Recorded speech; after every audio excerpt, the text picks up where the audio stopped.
Atenção, senhoras e senhores! Este é um episódio de notícias sobre geopolítica e inteligência artificial.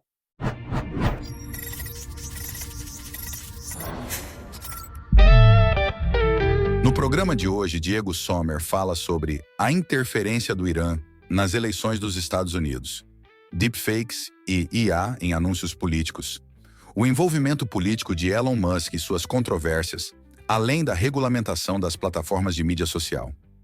Faça bom proveito.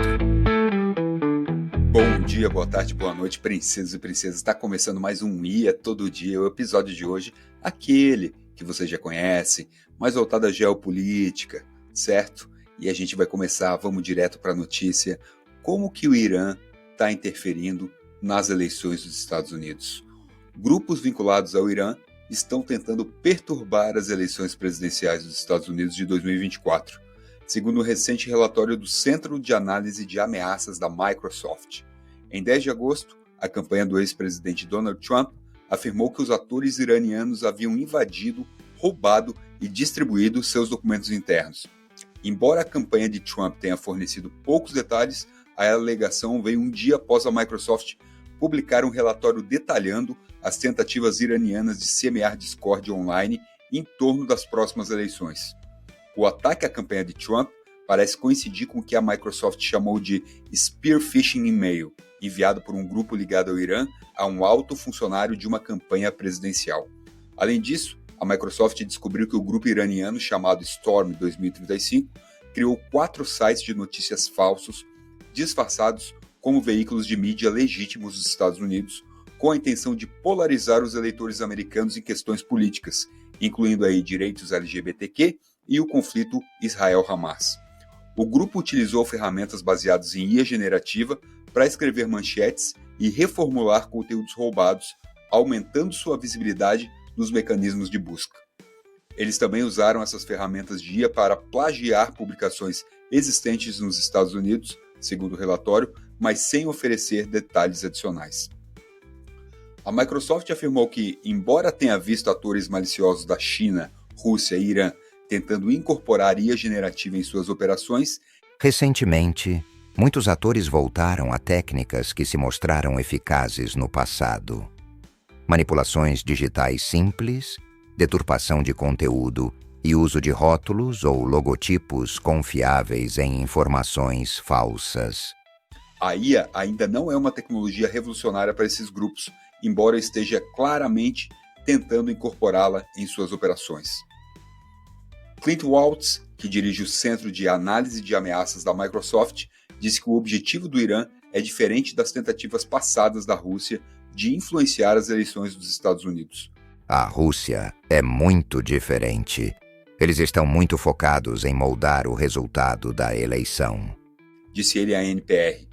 O Irã está focado tanto em simplesmente impedir a ocorrência de uma eleição, quanto em interromper a mecânica da votação.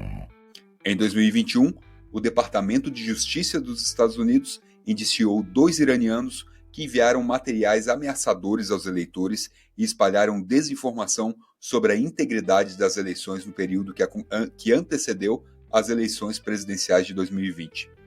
A Microsoft já relatou que a Rússia está ativamente buscando minar o apoio dos Estados Unidos à Ucrânia por meio de campanhas de influência online. O FBI está supostamente investigando tentativas de hackers iranianos, tanto nas campanhas de Trump quanto na de Biden-Harris.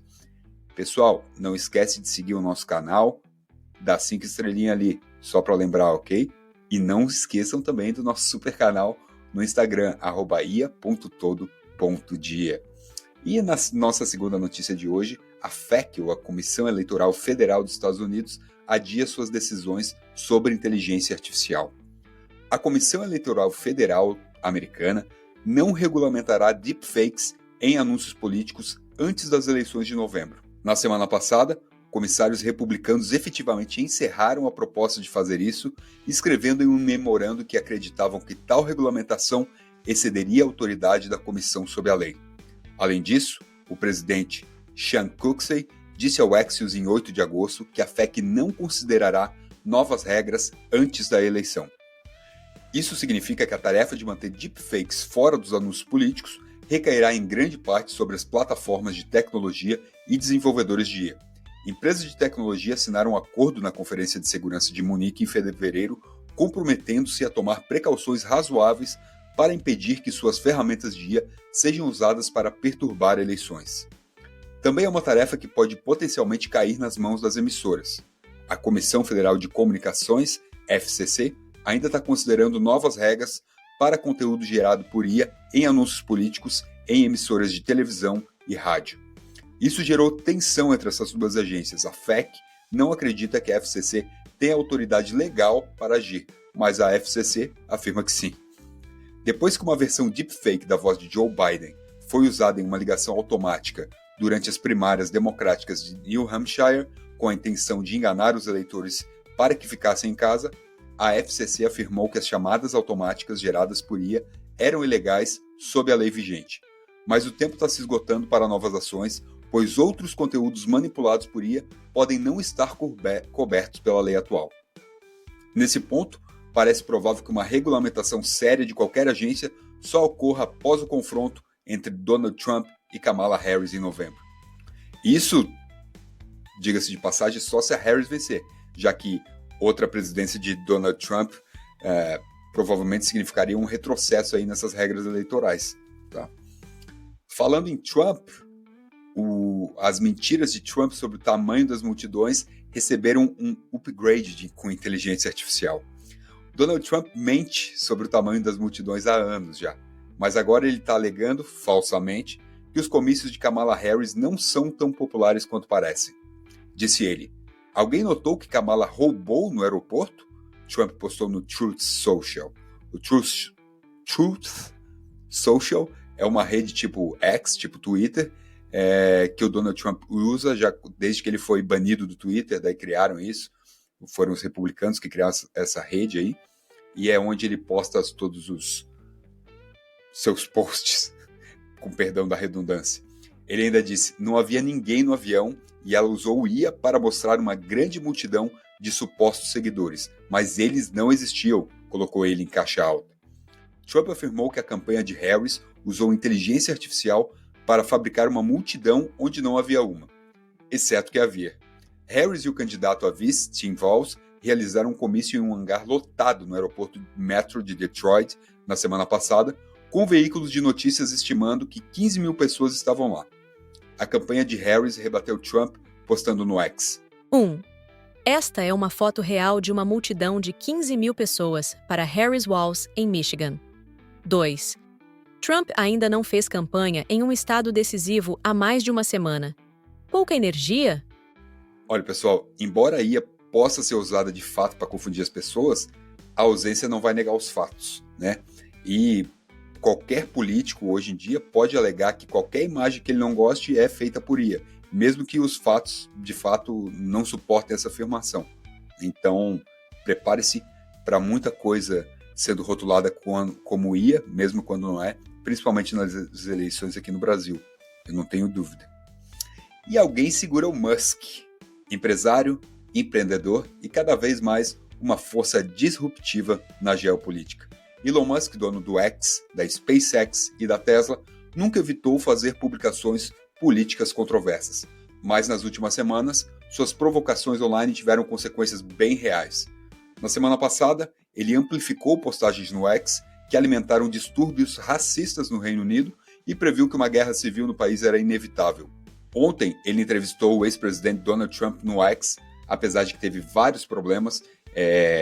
Diz ele que teve um grande ataque hacker, que impediu de publicar, de fazer ao vivo essa entrevista, mas eu sei que ela já foi publicada hoje, né?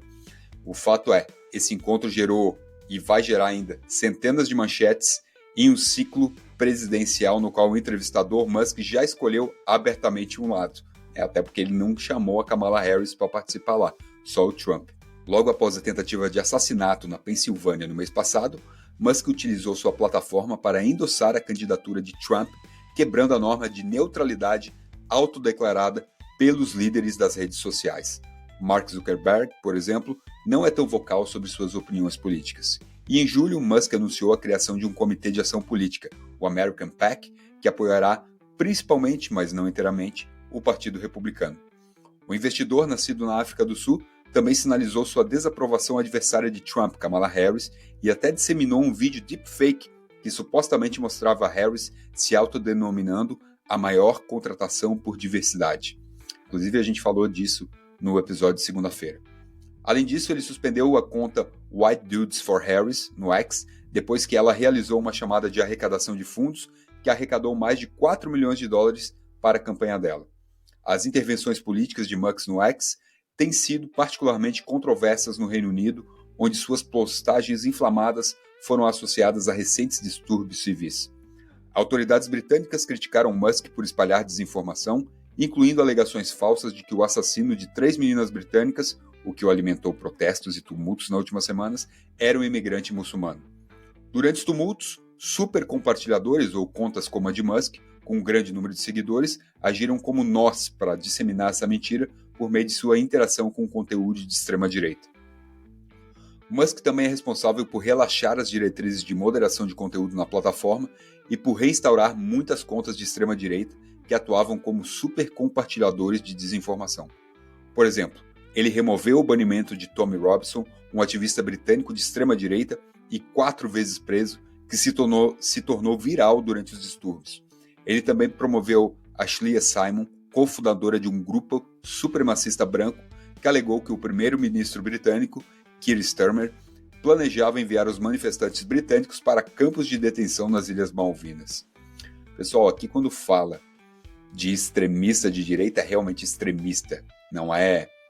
Porque aqui no Brasil, muitas vezes, o cara é de direita e já é rotulado como extremista, mas esses que eu estou dando na notícia aqui são realmente extremistas. Se vocês der uma pesquisada, tá bem na cara, assim, tá?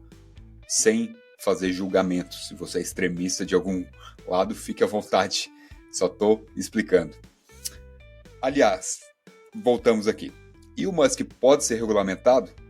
Como resultado dos tumultos, muitos líderes políticos, incluindo Starmer, o primeiro-ministro do Reino Unido, comissários da União Europeia e senadores dos Estados Unidos pediram uma investigação sobre o papel das redes sociais na disseminação de desinformação incendiária. De acordo com Scott Bate, especialista em geotecnologia da Eurasia Group, Musk está se tornando cada vez mais um agente do caos político. Mas Musk não é poderoso demais para ser regulamentado, diz Bate. A questão é que você não vai regulamentar o Elon Musk em si, você vai regulamentar as partes do império dele. O Online Safety Act já está programado para entrar em vigor no Reino Unido no final do ano e exigirá que as plataformas removam conteúdo ilegal ou sejam multadas em 10% do faturamento anual global ou 18 milhões de libras, o que for maior. Após os tumultos, legisladores estão considerando apertar as restrições para que as empresas possam ser sancionadas se permitirem que conteúdos, abre aspas, legais, mas prejudiciais, fecha aspas, como desinformação, floresçam.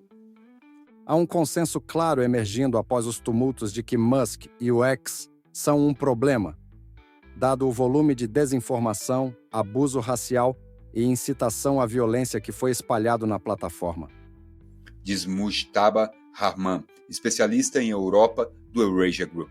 Haverá uma resposta política e normativa, mas como isso se desenhará ainda não está claro.